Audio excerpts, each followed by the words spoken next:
वालेकुम, this is me Ayesha, doctor of medicines. तो आज मैं जो आप लोगों को मल्टीविटामिन्स जो ड्यूरिंग प्रेगनेंसी में यूज़ होते हैं उनके बारे में बताऊंगी। तो जो प्रेगनेंसी है इसको 3 ट्राइमेस्टर में मतलब डिवाइड होता है। तो जो फर्स्ट ट्राइमेस्टर होता है वो फर्स्ट से 14 वीक्स, ठीक है। जो पहले 14 हफ्ते होते हैं तो वो 14 वीक्स जो होता है वो फर्स्ट ट्राइमेस्टर होता है। तो इसके अलावा जो नेक्स्ट जो होता है वो जो 15 टू 31 वीक्स होते हैं उसको सेकंड ट्राइमेस्टर कहते हैं।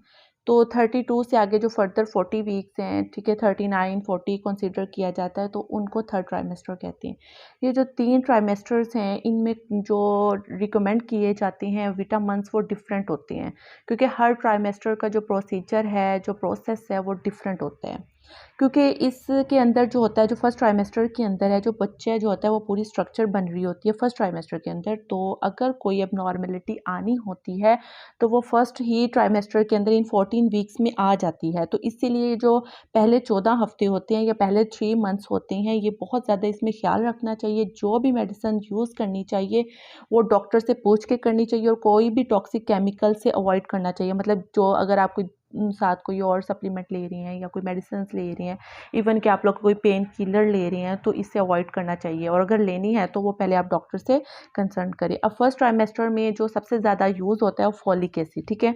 फॉलिक एसिड जो है वो फर्स्ट ट्राइमेस्टर में इसका बहुत ज़्यादा इस्तेमाल करना है, क्योंकि बहुत ज़्यादा क्वांटिटी में चाहिए होता है। क्योंकि बच्चे की जो सेल्स हैं दे आर डिवाइडेड लाइक एनीथिंग्स, क्योंकि डीएनए की जो होती है आगे वो ग्रोथ होती है, तो डीएनए के लिए जो ज़्यादा से ज़्यादा फॉलिक एसिड की ज़रूरत होती है। तो फॉलिक एसिड का जो है फर्स्ट 3 मंथ्स में ज़्यादा से ज़्यादा इस्तेमाल करना चाहिए। क्योंकि अच्छा, बहुत सारे लोग जो होते हैं वो आयरन और कैल्शियम भी साथ लेना शुरू कर देते हैं स्टार्ट से ही। तो जो कैल्शियम और आयरन है ना, ये कैल्शियम और आयरन ये फर्स्ट ट्राइमेस्टर में इसकी ज़्यादा ज़रूरत नहीं होती, क्योंकि इसमें ना तो जो बेबी का है वो बोन्स बननी होती है, ना फ्लश बनना होता है, जस्ट उसका स्ट्रक्चर बनता है। स्ट्रक्चर के लिए फॉलिक एसिड का ही जो है यूज़ होना होता है। और इसके अलावा बच्चे का साइज़ जो है वो भी ग्रोथ नहीं कर रहा होता, तो कैल्शियम और आयरन की आपको फर्स्ट ट्राइमेस्टर में ज़रूरत नहीं होती। अच्छा, इसमें और इसके अलावा जो एंटीऑक्सीडेंट जो लेनी है वो ऐसे सप्लीमेंट, फूड सप्लीमेंट लें जो फर्स्ट ट्राइमेस्टर के अंदर जो फ्री रेडिकल्स के खिलाफ लड़ने की सलाहियत हो जिनकी। इसके अलावा फॉलिक एसिड के साथ जो फर्स्ट 3 मंथ्स में विटामिन सी लेना चाहिए, विटामिन ई लेना चाहिए, ठीक है, विटामिन सी, विटामिन ई, ठीक है। इसमें और इसके अलावा जो फूड है वो ज़्यादा से ज़्यादा बॉइल्ड राइस हो, पोटैटो हो, रोटी वगैरह का ज़्यादा इस्तेमाल करना चाहिए। क्योंकि जो फर्स्ट 3 मंथ्स होते हैं इसमें वीकनेस भी आती है, ब्लड शुगर जो है, ब्लड लेवल जो होता है, प्रेशर वो भी कम होता है, शुगर लेवल भी मतलब कम होती है। तो नाउजिया वॉमिटिंग का भी सीन होता है फर्स्ट ट्रिमेस्टर में। तो इसमें जो है वो ज़्यादा से सप्लीमेंट जो है ये 3 लेने चाहिए।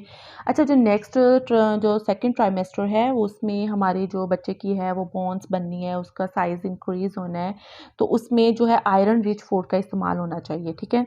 आयरन रिच फूड का इस्तेमाल करना चाहिए, जैसे कि फ्रूट्स हो गया, एप्पल्स हो गया, सैलड हो गया, फ्रूट्स का ज़्यादा इस्तेमाल हो। इसमें ना इम्पॉर्टेंट बात जो है बच्चे का आईक्यू लेवल का जो ग्रोथ होनी होती है बच्चे के आईक्यू लेवल की, तो अगर सप्लीमेंट या डाइट की डेफिशिएंसी रह जाए तो वो बच्चे के आईक्यू लेवल पे बहुत ज़्यादा वो असरअंदाज होती है। तो इसमें आयरन, कैल्शियम, ठीक है, कैल्शियम जो है बोन्स, बच्चे की बोन्स बननी होती है सेकंड ट्राइमेस्टर में, तो कैल्शियम का बहुत ज़्यादा इस्तेमाल होना चाहिए। अब कैल्शियम जो है 1800 टू 1000 mg जो है कैल्शियम की रिक्वायरमेंट होती है पर डे।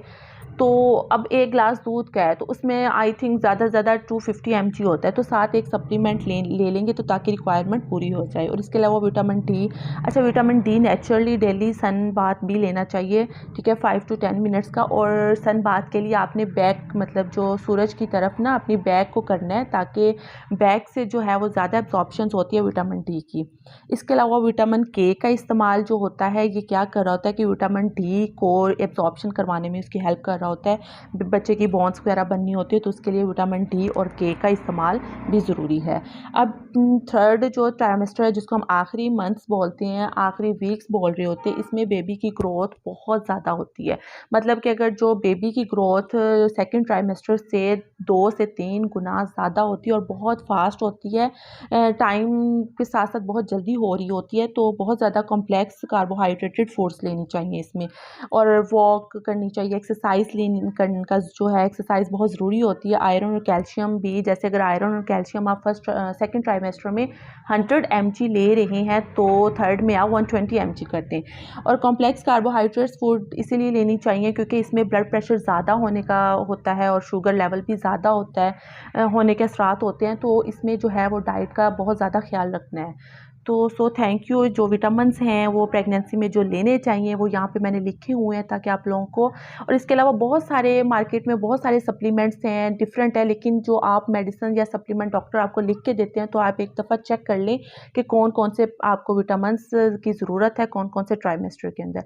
Thank you. अगर आपको कोई क्वेश्चन है, कोई आप पूछना चाहते हैं तो आप कमेंट सेक्शन में ज़रूर बताइएगा। Thank you.